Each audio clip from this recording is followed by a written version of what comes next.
Welcome back to From the Burbs to the Tetons.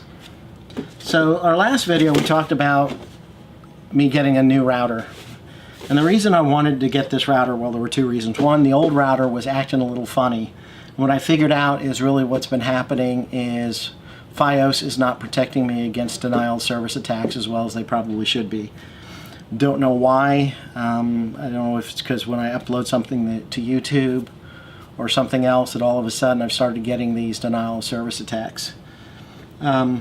This isn't a technical channel, so I'm not going to go way into detail on that unless you guys ask me specifically to just explain all this stuff. But the other reason I wanted to update to this, and I was actually waiting for the AX stuff to come out, is because of all the channels that it has that it can communicate on. If I'm going to quadruple the number of Wi-Fi things that I've got in the house, I need, you know, better throughput on the router.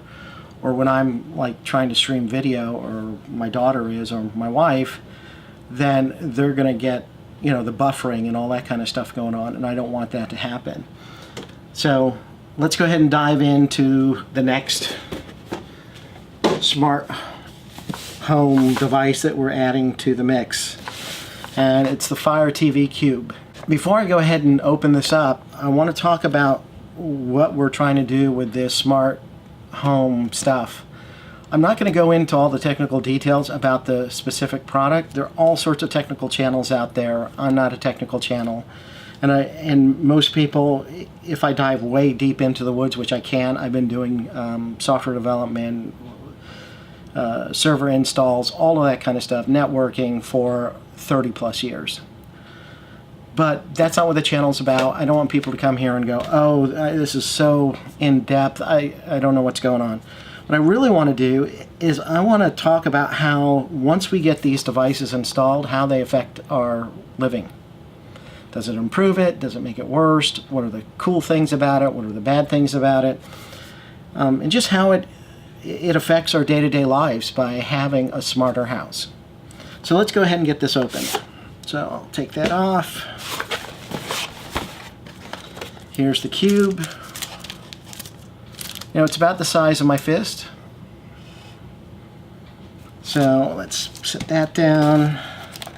You've got an accessory cable kit. It's got a power adapter, optional IR extender cable, an optional Ethernet adapter, which is good because I plan on using Ethernet for this device, not Wi-Fi.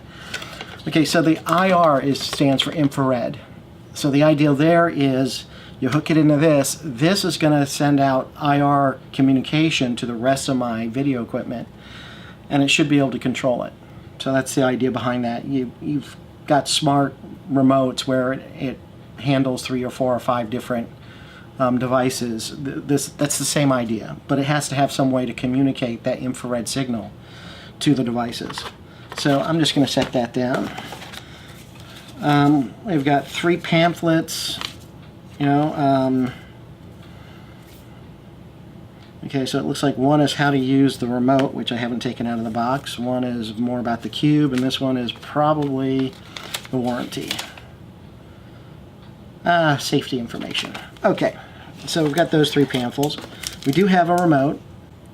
I understand you can do a lot by voice, but sometimes there's just stuff you're going to want to do by remote.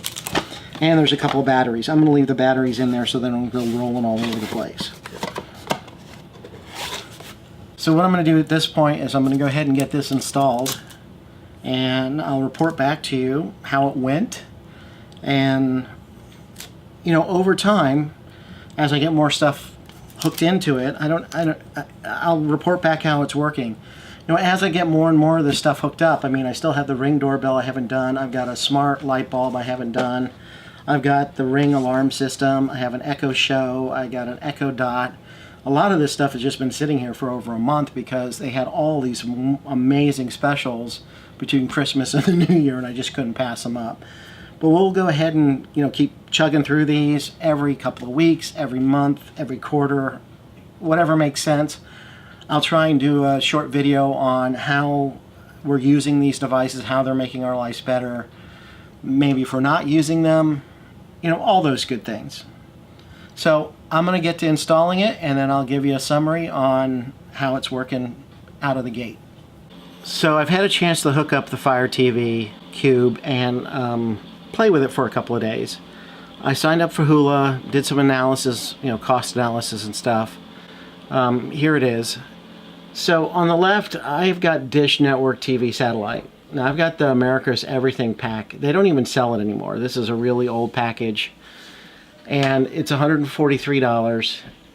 And that's without HBO, because right now they're in dispute with AT&T about AT&T's pricing. I guess their policy is they expect to get matched with the lowest price. Well, AT&T is giving it away left and right with their phone service. So who knows when they'll actually figure out a price that they'll do. But almost every place, HBO and Cinemax is $25. From Amazon, you can get it as a bundle, I think, for $23 a month. Epix is a very small movie channel. The fact it's just 3 channels. They don't have a lot of new movies on and stuff. I'm surprised it's $10, but I love Berlin Station. It is just a really good series. So I'm probably going to buy it until Berlin Station ends, and then I'll get rid of it. The multi-sport pack, I just don't use it enough. I mean, one of the main reasons I got it is because it gets the NFL Network and Red Zone. It also gets like the Big Ten Network and all those college networks and everything. I won't be getting that. So that kind of gives you an idea. Plus, the equipment is a rental, $36 a month. You don't buy the equipment, and it doesn't have voice remote controls in there. I think their voice remote controls are like $100 a piece or something. I'd have to look it up, but it's not cheap. And I don't know if you even get to keep them at that point when you turn in the equipment. The last time they came out to fix something, I passed on buying them. So basically, I'm spending $27-24 a year having Dish Network. Now, cut the cord, going Fire TV, multi-services. I buy the equipment, so I really like that. It's $270 if I get the cube and 3 sticks. And that's what I would need for all my TVs.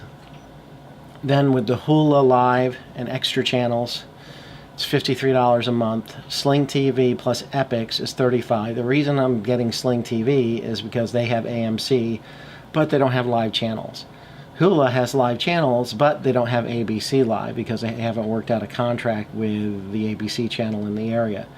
And it's funny, they haven't done that in a lot of areas. I think ABC, out of the big 4 or 5, ABC is the one that they have the least number of contracts with. And I've noticed other services have problems with ABC channels. And then if I get HBO, Cinemax, Showtime, Stars, it's $44. If I amortize the purchase of the Fire TV box and sticks over 12 months, it would be $23 a month, or $270 a year, which is what I'll spend the first month that I'm using it.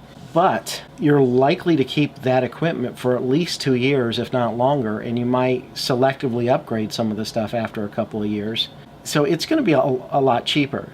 So I don't get nearly the channels as I do with Dish Network, but on the other hand, there's only about 50 to 75 channels I watch on Dish. And the way they've got the packages broken up, I think they just do it on purpose so that you buy the 250 channel version, because they're just, it doesn't make sense. They're horribly put together for what my viewing habits are. So that's just kind of like a general summary. I'm going to be saving about $1,000 a year going with the Fire TV. Now, a couple of things right off the bat. I'm probably going to put in an antenna. That's going to probably be about $150. That way I get all the local channels and then some.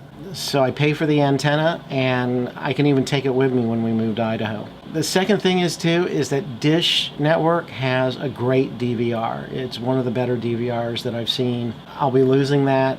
Is it worth $1,000 to have that DVR each year? No, it's not. You know, as I'm doing more work on this channel and I'm spending more time on learning about construction and stuff, I'm just not watching as much TV. And there's a lot of shows now that are on Amazon and Netflix that are better than the shows that they're putting on, you know, the public channels. I think we're moving the right direction, cutting the cord and moving to these other outlets for our entertainment. If you like the video, please give it a thumbs up. Please subscribe, and if you want to know the next time I'm putting up a video, go ahead and click the bell button.